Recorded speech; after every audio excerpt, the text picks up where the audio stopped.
"I'm really sorry, Mr. Collins," said Eric Cook as he handed me an envelope.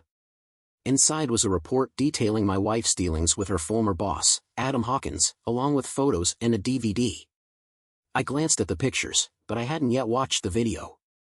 Part of me didn't want to, but I knew I had to face it. "How long has this been going on?" I asked. Eric checked his notes before answering.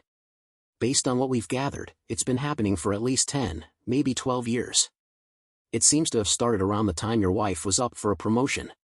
That would have been right when our daughter, Emma, was born." Another worry hit me: STDs.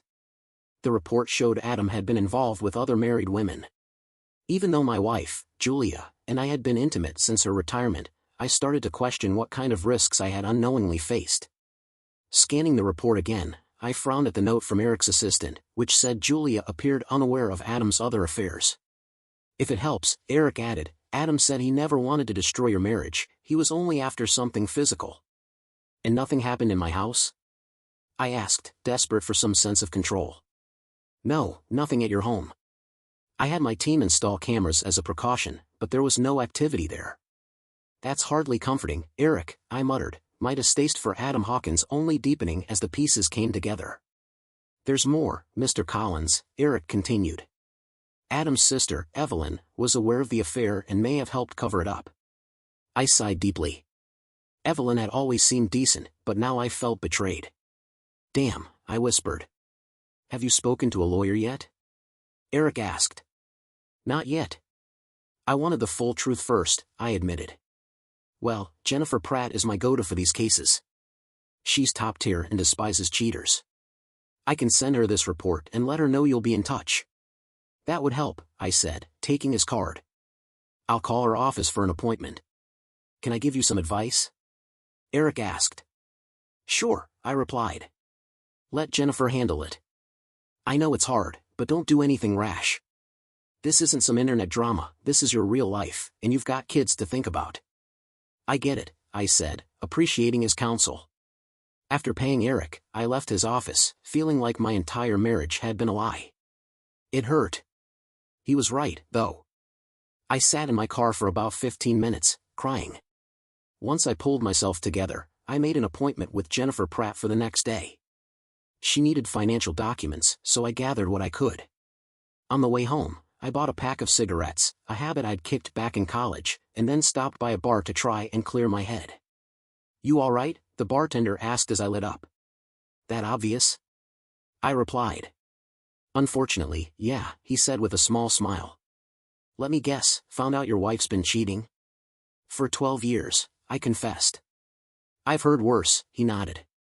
"My granddad used to say, I felt sorry for myself because I had no shoes, then I met a man who had no feet. It gets better. Handle your business, but drinking won't solve it." "He sounds wise," I said. He was, the bartender agreed. "Finish your beer and head home. You won't find any answers at the bottom of that glass." I nodded, knowing he was right. As I sipped my drink, the unthinkable ran through my mind: Julia had been cheating on me for over a decade. Subtle signs that once seemed insignificant suddenly made sense. For example, after Emma, our second child, was born, I got a vasectomy, yet Julia remained on birth control. When I asked her why, she said it was to regulate her cycle, which I didn't question. Then she started traveling more for work with Adam, and her wardrobe became more glamorous, almost too extravagant for simple business meetings. She always said it was part of entertaining clients, but now I knew what that really meant: entertaining Adam. I used to call her when she was away. She was always in her hotel room, but sometimes I thought I heard a man's voice in the background. Her own voice would crack occasionally, but I convinced myself I was imagining things. At times, I'd even catch a faint whiff of Adam's cologne on her clothes. It made me sick, but I brushed it off as a coincidence. Then there were the Fridays she continued working after retiring. She said her former company needed her expertise for one afternoon a week. Now I realized that those so-called skills involved more than just business. One afternoon turned into 2 or 3, and soon her weekend trips became more frequent. All of this had happened over the last 4 months. Surprisingly, Julia's attitude toward me never changed. She remained affectionate, even caring. I had taken on more of the child-rearing duties because of her schedule, and when the burden became too much, I hired Eric's firm to investigate. That's when the truth was finally confirmed. Now, I was faced with the impossible task of figuring out how to divide everything. If this had been some drunken mistake, maybe I could have forgiven her. But 12 years of betrayal? That was a conscious choice. Consequences had to follow. I finished my drink, nodded at the bartender, and left. When I got home, her car was in the garage, which was a surprise. After closing the garage door, I found Julia inside the house. She immediately noticed the cigarette and beer smell on me. "You've been smoking," she said, concerned. "And drinking. What's going on?" "No, today's just been terrible," I admitted.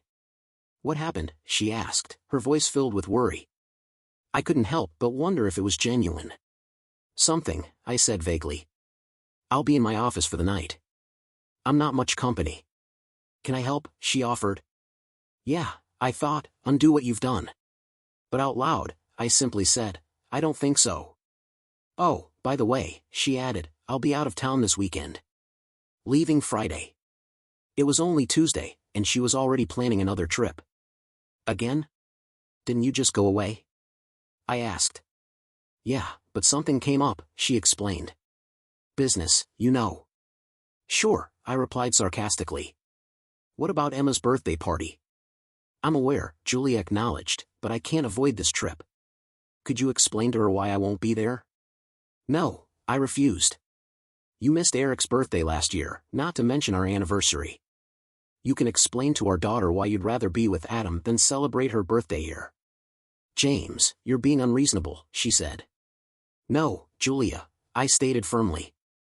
"You supposedly retired months ago after your company was sold, but you've been gone so often that I can't help but wonder what's really going on. Is there something you'd like to tell me?" "Are you accusing me of having an affair?" she asked defensively. "What would you think if the situation were reversed?" I questioned. She backed down a little at that. "I see your point," she conceded. "But believe me, it's just business." "So you said," I replied. "Now, if you'll excuse me, I have things to take care of." "Don't interrupt me. You'll have to look after the kids tonight." I retreated into my home office, shutting and locking the door behind me. I heard Julia try to open it. "James," she called out. "Please, talk to me." "Leave me alone, Julia," I growled through gritted teeth. "I'm busy." I listened as she shuffled away, and I gathered the documents Jennifer said she would need. Then, I turned to the evidence Eric had provided. Reading through the report was like trying to process a nightmare. This was the woman I had loved and supported for the last 12 years. I put on my headphones and started the DVD. Unless you've been in my shoes, you can't understand the storm of emotions that hit you when you see the woman you adored giving herself to another man. Willingly. I didn't care how Eric had obtained these videos, all I knew was that any love I'd once had for Julia was gone. As I watched her with Adam, I vowed never to touch her again. I forced myself to listen to their intimate conversations. "Hey, are we still on for this weekend?" Adam asked, holding her close. "Definitely," Julia grinned. "I can't go too long without you." "What about Emma's party?" he asked. "James will handle it," she assured him. "He's better with the kids anyway." "I worry he'll catch on," Adam said.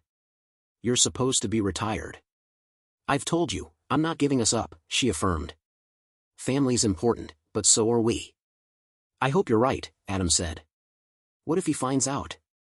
"I'll deal with it," she said confidently. "It won't be easy," he warned. "I'll manage," she replied. "He hasn't caught on in 12 years. How long will this last?" Adam asked. "As long as possible," she declared.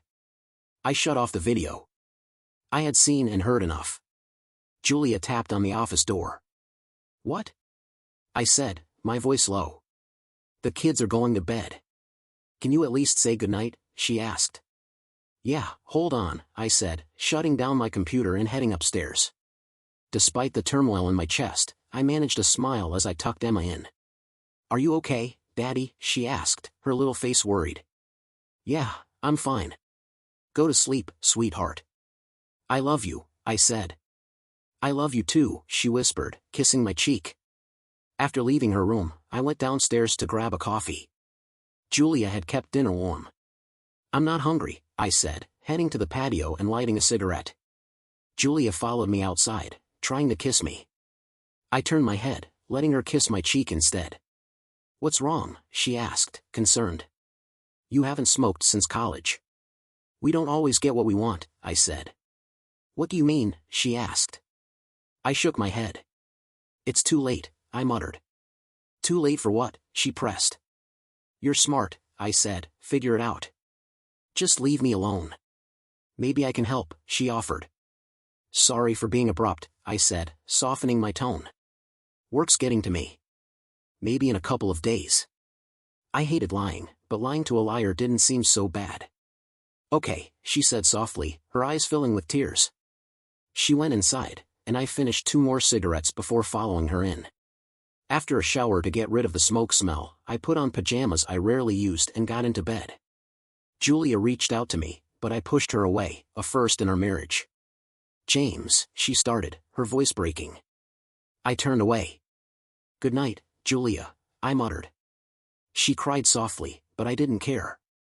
The next morning, I got ready for work and spent some time with the kids before leaving. I didn't even acknowledge Julia. She looked at me strangely. "Don't I get a kiss anymore?" she asked. "Sorry," I said, blowing her a half-hearted kiss. "I love you," she said. "Yeah, me too," I replied, walking out the door. At the office, the day was rough. I confided in my boss, who advised me to take some time off if I needed it. Later, I met with Jennifer Pratt. "Good afternoon, Mr. Collins," she greeted me warmly. We discussed my situation. "I want as much as I can get," I said, "especially custody." "Mothers usually get custody," she cautioned. "I've been the main caregiver for over a decade," I countered. "And I'm the better parent." "That's helpful," Jennifer said, nodding as she reviewed the financial data. "Your wife received a significant sum from the company sale. Her dividends rival your salary, which works in our favor." "So does that mean no alimony?" I asked. "Or very little," Jennifer confirmed. "She's still young, so she can work. If we secure custody for you, we might even get child support from her." "What about the house?" I questioned. "If you get custody, you can stay in the house, and she might have to pay half the mortgage. But if she gets custody, you might be on the hook for half the mortgage plus child support. Or we could sell the house and split the proceeds," I suggested. "Yes," Jennifer nodded. "And your retirement accounts and savings, those will be divided evenly, but you get to keep your 401k. "What about Adam Hawkins? Can I sue him?" I asked. "Not in this state, but we'll mention him in the proceedings. You could try for emotional distress, but it might not go far," she said. "And his sister, Evelyn?" "She knew about it," I added. "We can file if you'd like," Jennifer confirmed. "When can we file everything?" I asked. "We can have it done by Friday," she said. "Any rush?" "I want her served late Saturday afternoon. She'll be away for the weekend with Adam," I revealed. "Ah, shock and awe," Jennifer said with a nod. "We can arrange that, but there's an extra fee for a Saturday process server." "That's fine, go ahead," I instructed. "All right, James," she said, concluding with a handshake. She reminded me not to act impulsively before taking my retainer check.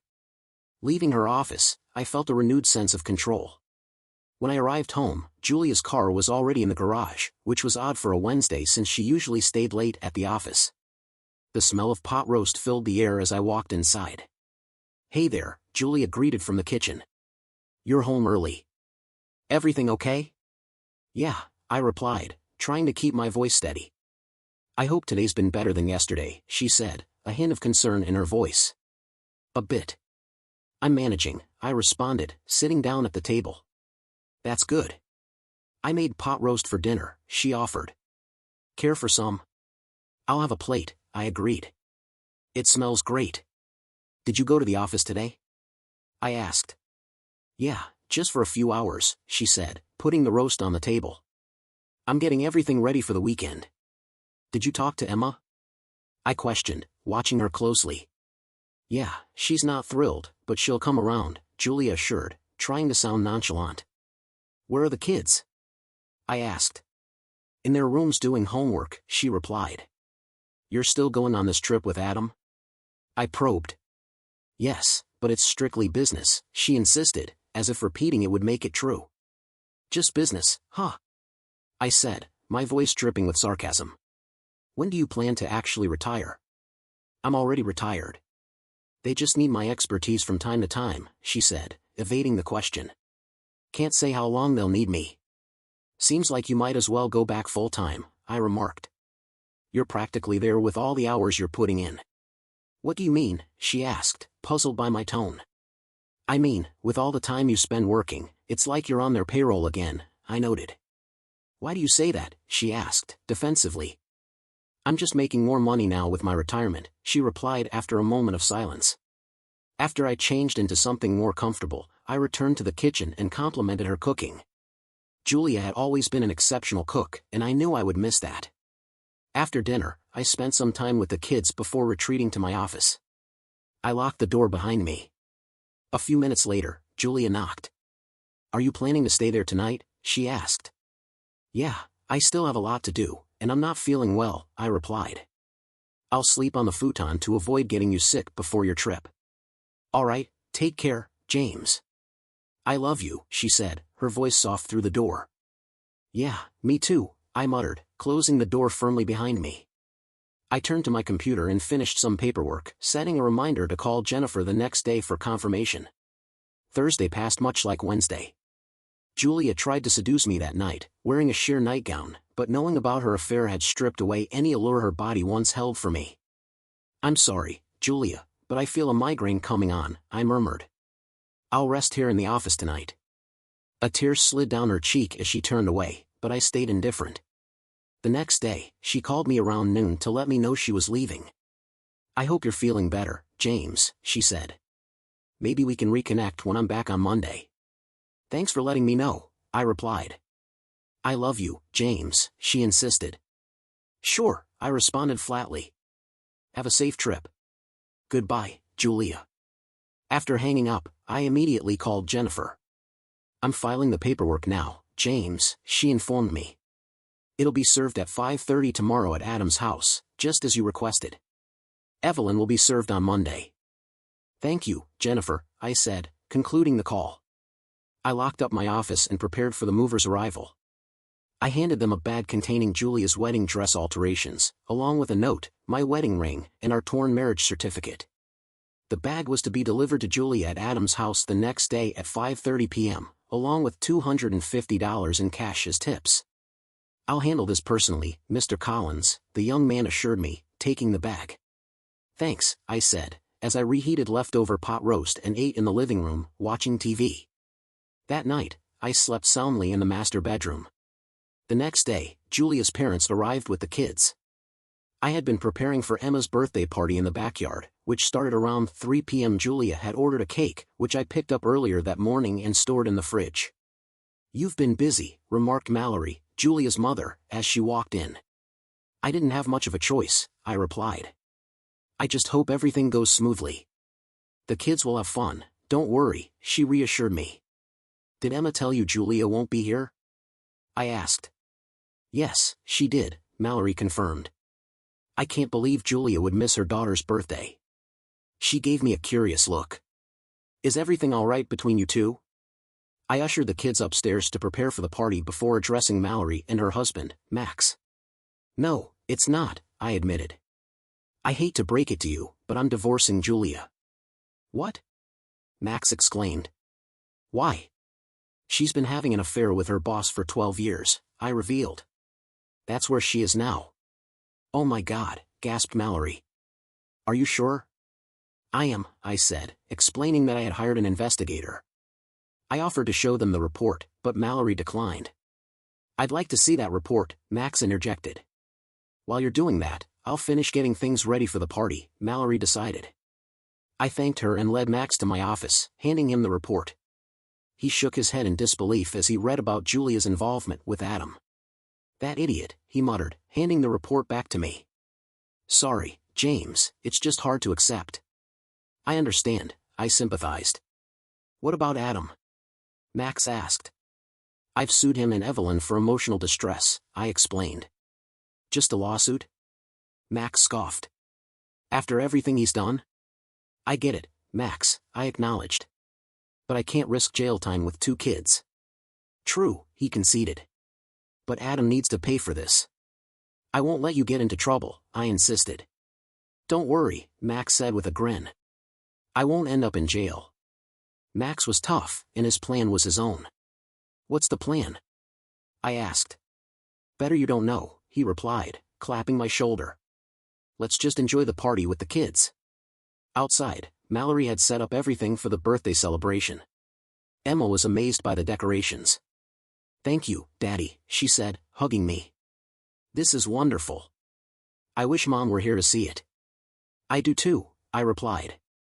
We'll take pictures so she can see them later, okay? Okay, she agreed. I fired up the grill and began cooking hamburgers and hot dogs for the kids. Around 4:30 p.m., the doorbell rang, signaling the start of the guests arriving. Over the next half hour, more than a dozen parents dropped off their children, all of them Emma's school friends. They were having a blast in the backyard. Among the last to arrive were Evelyn and her husband, Ryan, with their daughter, Denise. I welcomed them inside and directed Denise to the backyard to join the party. I offered Evelyn and Ryan something to drink, which they accepted graciously. I'm surprised to see you here, Evelyn, I remarked. I thought you and Ryan had a business trip this weekend. That's Adam and Julia's responsibility, she clarified. I'm just there to support them. I see, I responded. James, is everything okay? Evelyn inquired, eyeing me cautiously. Between you and Julia, I mean. Why do you ask? I countered. You're not wearing your wedding ring, she pointed out. I glanced at my finger, noticing the indentation where the ring used to be. I gave it back to her, I explained. Maybe Adam will have better luck keeping her faithful than I did. What do you mean by that? Evelyn pressed. Let's not play games, Evelyn, I retorted. I know your brother's been involved with Julia for the past 12 years. You two did a great job deceiving me all this time. James, please. Julia still loves you, Evelyn pleaded. Yes, so much that she lied and betrayed me for over a decade, I said sarcastically. I can really feel the love right now. So what's your plan? Evelyn asked, her voice trembling. What do you think? I'm divorcing her. She and Adam will be served soon, I stated, checking my watch. Served? Evelyn questioned, wide-eyed. Yes, Julia will receive divorce papers, and I'm suing Adam. You'll be served on Monday, I informed her. Me? Why are you suing me? I haven't done anything. Evelyn protested. Exactly, I said coldly. For over a decade, you knew about their affair. My investigator even thinks you might have helped them. You pretended to be my friend, sitting in my house, enjoying my hospitality, all the while knowing what was going on. Now my marriage is ruined, and my children have lost their mother. Thanks to the 3 of you, I'll never be able to love or trust another woman again. James, I'm truly sorry, she said, her voice breaking. Sorry isn't enough, Evelyn, I asserted. For 12 years, you 3 conspired to destroy my family. You didn't care about the impact on me or my kids. Well, now you've succeeded. It wasn't like that, Evelyn insisted. At first, it was just business. It was Adam's idea. Julia went along with it because she wanted the job. But she wasn't happy about it. Things changed over time. And what about after you sold the company and supposedly retired? I asked. That was Julia's decision, Evelyn clarified. I thought it would end, but she chose to continue the affair. She made a terrible choice, I said, shaking my head. But you still played your part. I'm truly sorry, James, she repeated, wiping away a tear. None of us wanted to hurt you. But you did, I concluded. And in the worst possible way. It's best if you gather your family and leave, I added. Evelyn nodded. I understand, she whispered, walking away to fetch Denise and Ryan. And Evelyn, I called after her. She turned to face me. Don't ever come back. She wiped away another tear and left with her family. Meanwhile, Julia and Adam were lying undressed in his bed when her phone buzzed, signaling a new message. Assuming it was James sending pictures from Emma's party, she reached for her phone on the nightstand. Her face paled as she read the text from Evelyn. He knows everything. Oh no, Julia gasped. What's wrong? Adam inquired, propping himself up on one elbow.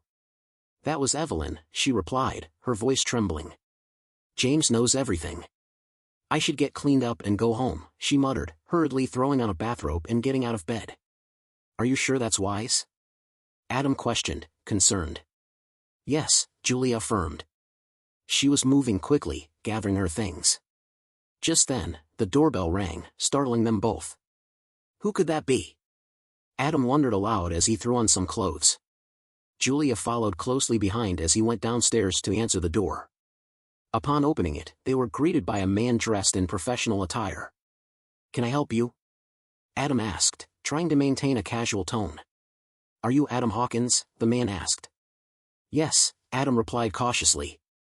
And is Julia Collins also present? The man continued. That's me, Julia interjected, stepping forward, her eyes wide with anxiety.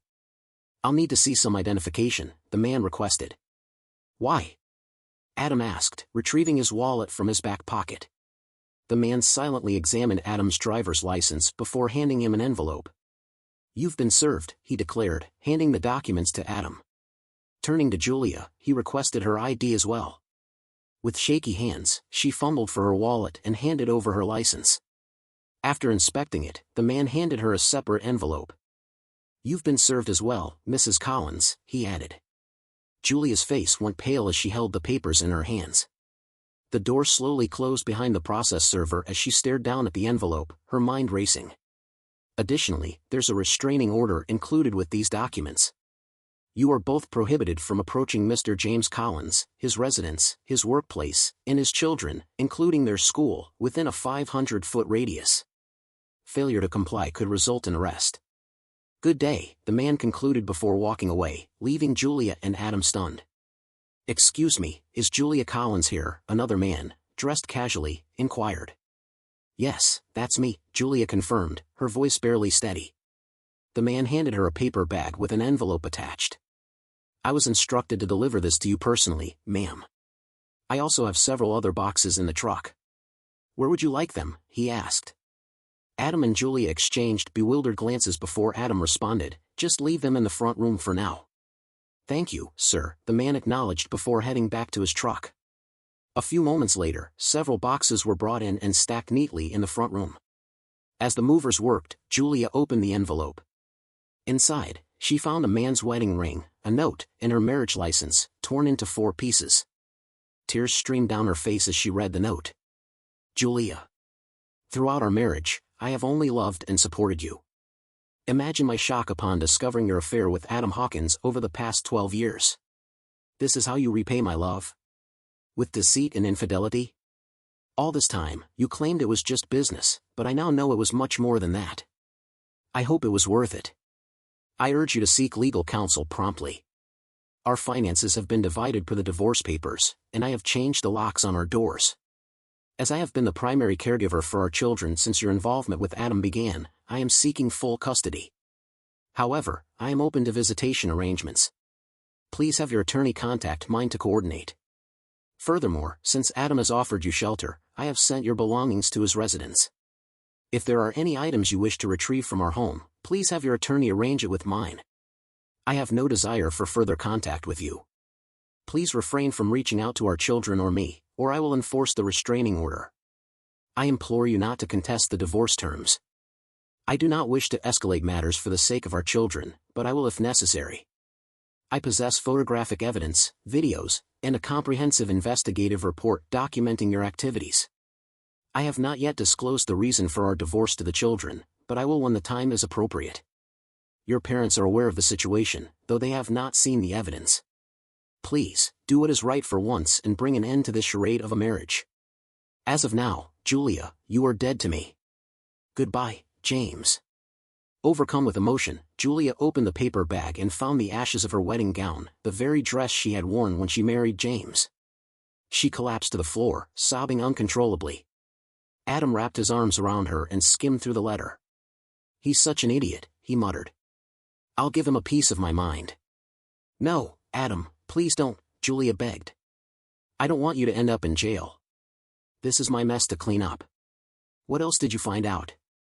Adam asked, trying to calm her down. He's suing me for emotional distress, Julia revealed. He's demanding $5 million. I'll contact my lawyer and see what options we have, Adam said, already pulling out his phone. I wonder if he's going after Evelyn too. Let's check, Julia replied, wiping her tears as Adam began dialing. After the birthday party wrapped up, I thanked everyone for coming and for the thoughtful gifts. The house was a mess, but I didn't mind. Emma approached me with tears in her eyes. What's wrong, sweetheart? I asked, pulling her into a hug. I wish Mom could have been here, she sniffled. I miss her. Yeah, me too, I admitted softly. But your mom had other plans. Emma looked up at me, her eyes full of sadness and curiosity. Are you divorcing her? She asked, her voice trembling. I didn't want to ruin her day, but I knew I couldn't dodge the conversation forever. We'll talk about it later, okay? It's because of that Adam guy, isn't it? Aaron chimed in, standing nearby. What makes you say that? I asked, surprised by his insight. I've overheard Mom talking to him on the phone a few times, he explained. It was intriguing, but I decided not to press him further. We'll talk more tomorrow. Today's Emma's birthday. Right now, I need your help cleaning up. Okay, Dad, Aaron agreed. I hugged Emma once more and kissed her on the cheek. Everything's going to be okay, I assured her, wiping away her tears. I love you, Daddy, she whispered. I love you too, sweetheart. Mallory and Max stayed behind to help clean up after the party. Are you going to be all right, James? Mallory asked as they prepared to leave. I'll manage, I replied. Thanks for helping out. Of course, she said, hugging me. If you need anything at all, just let us know. I appreciate it, I said, shaking Max's hand. Take care, son, Max added as they headed out the door. Once they left, I retreated upstairs, exhausted. I fell asleep almost instantly. The next day, I woke up early and completed my usual Sunday chores. After making breakfast for the kids, Aaron helped me mow the lawn while I took care of the edges. Once we finished, we tidied up the yard and put the equipment away. After lunch, I was pleasantly surprised to find Emma making sandwiches for us. We sat down together, enjoying the quiet moment. But I could tell Emma had something on her mind. All right, Dad, she began after we finished eating. You need to tell us what's going on. I had dreaded this conversation, but I knew it was inevitable. I gathered the kids in the living room and sat down with them. There's no easy way to say this, so I'll just be straightforward, I began. I'm divorcing your mother. The news was met with silence from both Emma and Aaron. I had expected some sort of outburst, but they seemed to take it in stride. She's been cheating on you with that Adam guy, hasn't she? Aaron asked, breaking the quiet. Yeah, I admitted quietly. That's right. I figured, Aaron said, nodding. I bet it's been going on for a while, hasn't it? What makes you think that? I asked, curious. Just the way she talks to him, Aaron explained. I've overheard her on the phone. She talks to him the same way she talks to you, Dad. It hit me like a ton of bricks. Why hadn't I noticed it myself? The answer was simple, I had trusted her completely. I respected her privacy and had never felt the need to eavesdrop on her conversations. So how long has it been going on, Dad? Emma asked, her voice soft. As far as I can tell, about 12 years, I replied. Emma gasped. That means she started right after I was born. Pretty much, I confirmed. Damn her, Emma muttered. Sorry, Dad, she added quickly, realizing what she had said. I understood her frustration, so I let it slide. It's okay. Can we stay with you? Emma asked. Absolutely. If that's what you want, I assured her. Me too, Dad, Aaron chimed in. You've always been there for us. Thank you, guys, I said, feeling overwhelmed by their support. I've already requested custody of both of you. They hugged me tightly, and I felt a surge of joy knowing my kids wanted to stay with me. After our emotional moment, we spent the rest of the day together, trying to move forward despite the sadness that lingered in the air. The following days passed without any major incidents. Mallory and Max continued to pick the kids up after school and stayed with them until I returned from work. I felt guilty for inconveniencing them, but they were understanding and more than willing to help.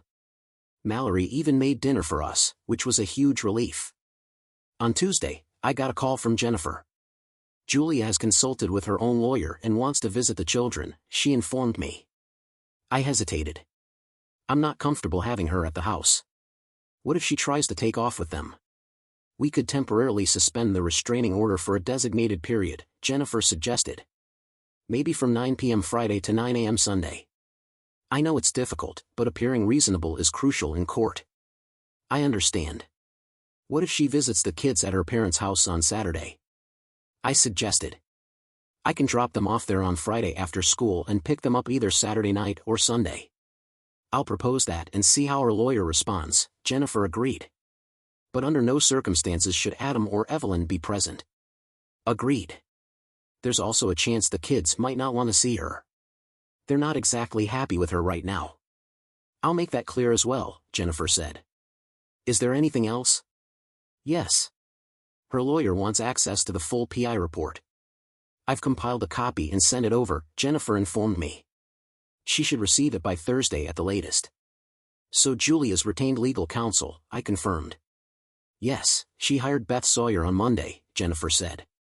It's surprising since Beth despises cheaters, but she works in the same firm as Adam's lawyer. That's interesting, I mused. I'll keep you updated on any developments, Jennifer assured me. The next day, Jennifer informed me that Julia and her lawyer had agreed to my terms. The restraining order would be suspended for 36 hours, from midnight Saturday to noon Sunday, and would only apply to Julia, not Adam or Evelyn. Julia would visit the kids at her parents' house and would not take them anywhere unless they were comfortable with it. Reluctantly, I accepted the terms, not wanting to seem unreasonable in front of the court. The kids were hesitant at first, but I convinced them to give it a chance. Max and Mallory agreed to pick them up after school on Friday and bring them back on Sunday afternoon.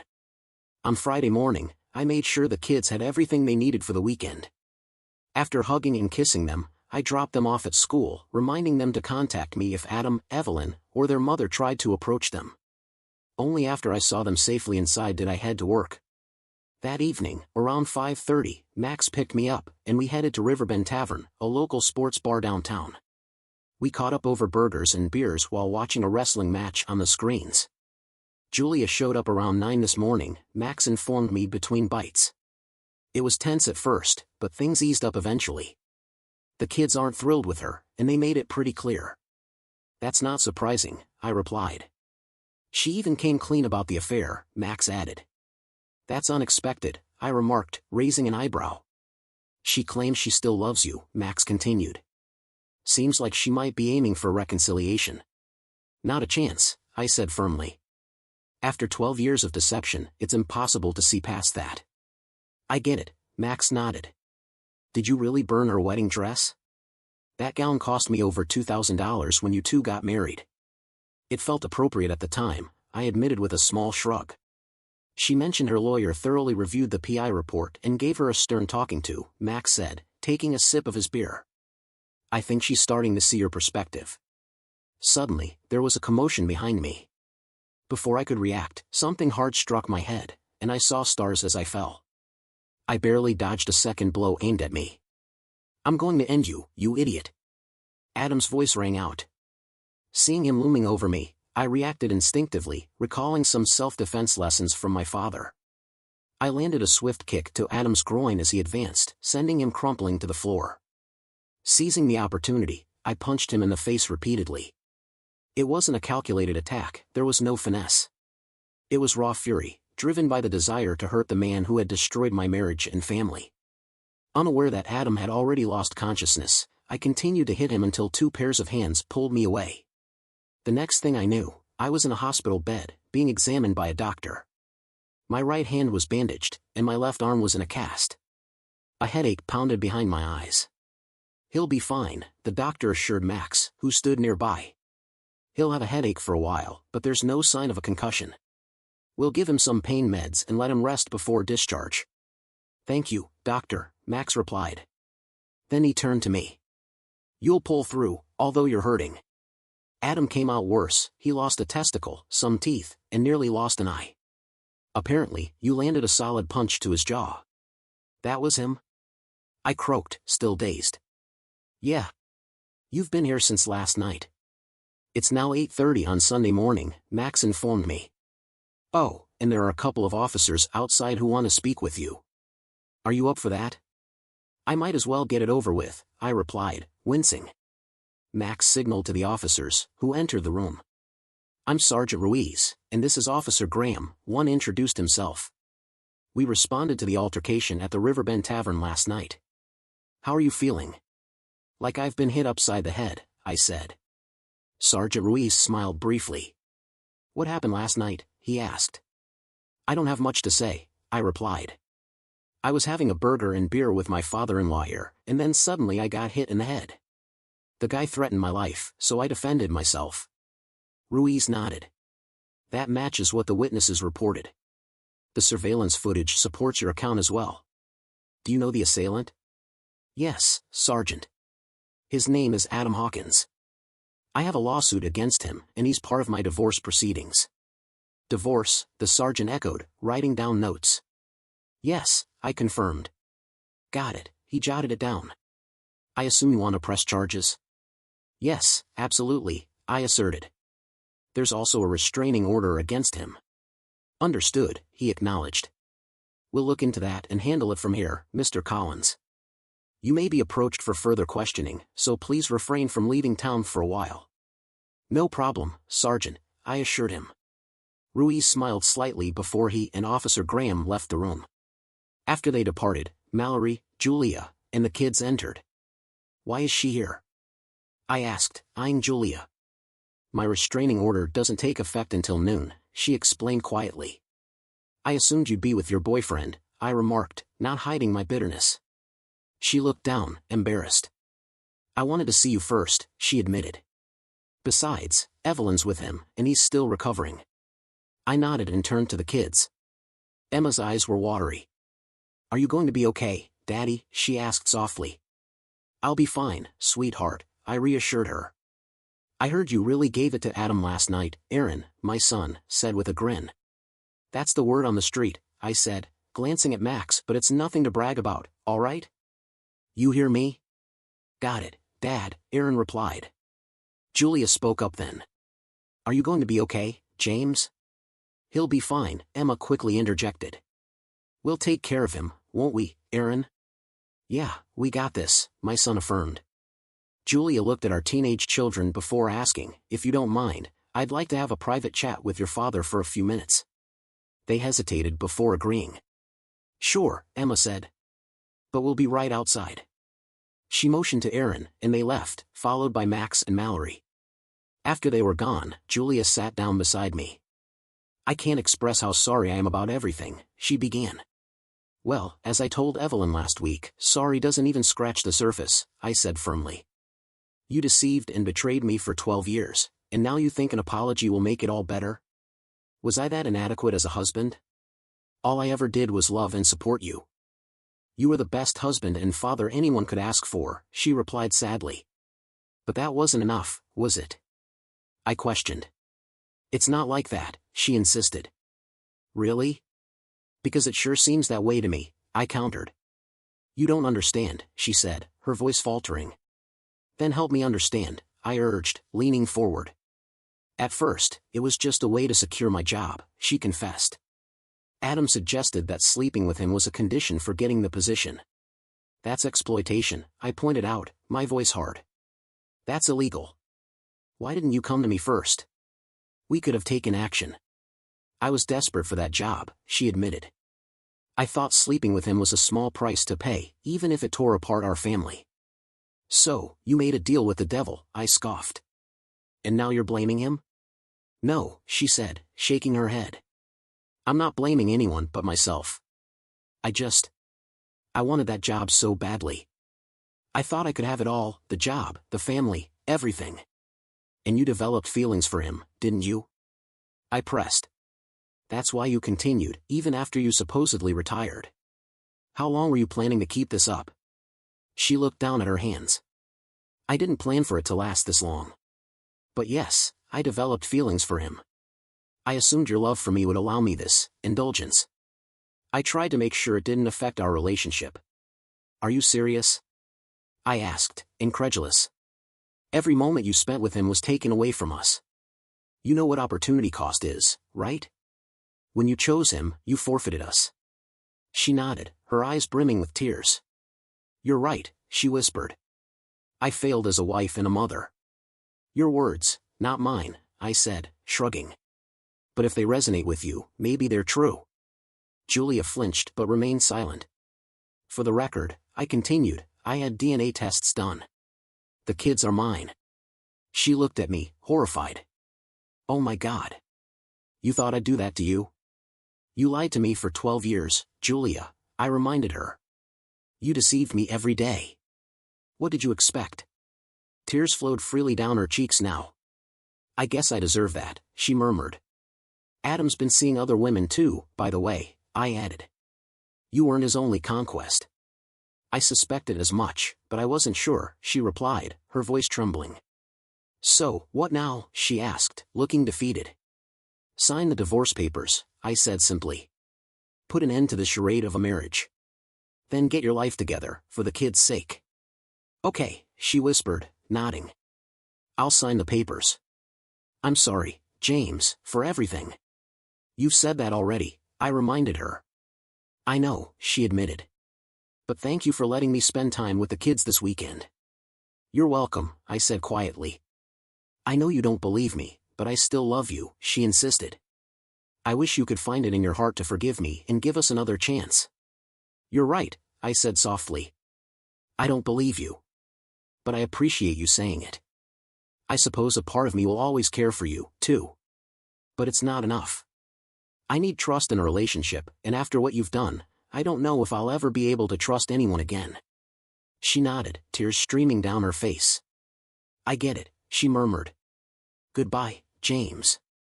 She leaned in and kissed me on the cheek before walking out of the room. Max, Mallory, and the kids came back in after she left. "Everything okay, son?" Max asked. "Yeah," I assured him. "We talked.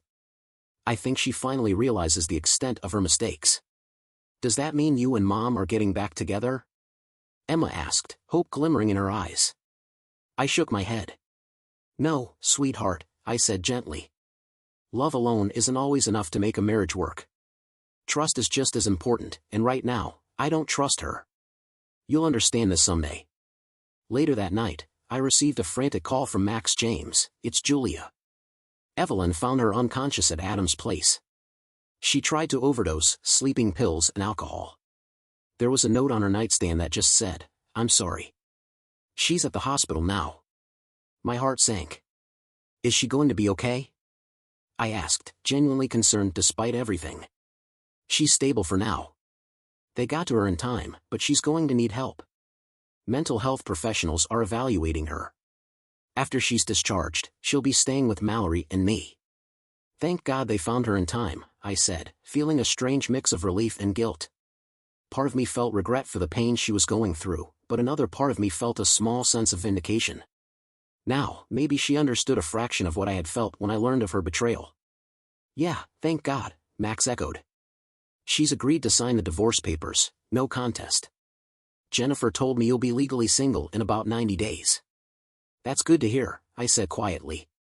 "James," Max added, his voice heavy, "there's more. We're considering admitting Julia to a mental health facility." "For how long?" I asked, feeling the weight of the situation deepen. "It's hard to say. The doctors think it could be for a few years, maybe longer. Mallory and I can't care for her full-time. We're just not up to it anymore." I sighed. "Keep me updated on her condition. If there's anything we can do to help, let me know." "Thanks, son," Max replied. "We'll let you know." Over the next few months, Julia kept her promise. She signed the divorce papers without contesting, and I became legally single within 90 days. The settlement with Adam and Evelyn's lawyers was swift, and I ended up receiving about $3.5 million after legal fees. I set aside $1 million for each of the kids' college funds and saved the rest. During the summer, I planned a Mediterranean cruise for the kids and me. We needed time away to clear our minds, and the cruise seemed like the perfect way to start fresh. Adam didn't fare so well. The video evidence from the pub incident helped convict him of aggravated assault, battery, and attempted homicide. he was sentenced to 10 years in prison, with eligibility for parole in about 8.5 years. Part of me hoped he'd serve every day of it. Julia, meanwhile, was released into Max and Mallory's care after her evaluation. She signed up for counseling and sought to understand her actions. She worked hard to rebuild her relationship with the kids, which I welcomed. I didn't want them to lose their mother, even if I couldn't be with her anymore. She also started writing for business blogs, staying out of the dating scene entirely. Sometimes, I'd see Julia during visits to Max and Mallory's house. We'd chat briefly, but I couldn't ignore the hurt that still lingered from what she'd done. She expressed sadness when she found out about the cruise, but she managed to cope, wishing us well. The kids often sent her updates with photos from our travels. During the cruise, I met someone new, Greta, a charming woman from Alberta. She was younger than Julia, with shoulder-length blonde hair and a bubbly demeanor. I enjoyed how she ended her sentences with an a signature of her Canadian roots. Greta had 2 kids of her own, close in age to mine, spending the summer with their grandparents in Idaho. We bonded over shared stories from our pasts, and occasionally, we'd share more than just stories. Emma noticed and teased me about it. "Daddy's got a girlfriend," she sang, nudging me with a grin. We exchanged contact information at the end of the cruise and promised to keep in touch via email and Skype. Though I wasn't sure what the future held, we spoke at least twice a week, and I found myself thinking about her more often than I expected. Life without Julia became our new normal. My employer adjusted my schedule so I could handle the school runs, and I knew that soon, Aaron would be old enough to start driving himself and his sister. Shortly after we returned from the cruise, Max stopped by with some unfortunate news. "They're planning to admit Julia to a mental health facility," he said, his voice heavy with concern. "Oh no," I said, feeling the familiar weight of worry. "What happened?"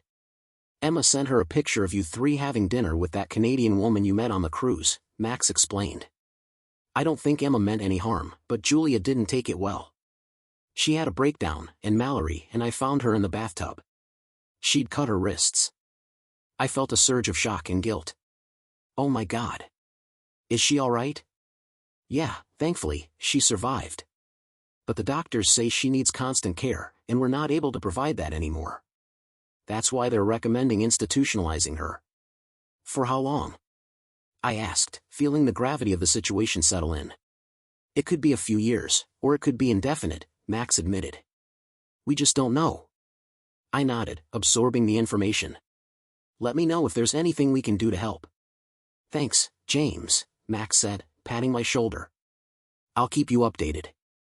As time passed, Greta and I continued our long-distance relationship, and our bond grew stronger with every conversation. I found myself thinking about her more and more, even daydreaming about the life we might have together. She expressed sympathy about Julia's situation, primarily for the sake of the kids and for Max and Mallory. During one of our last conversations, Greta suggested visiting us with her kids or inviting us to her home, a 2-story log house nestled on 50 wooded acres north of Edmonton, Canada.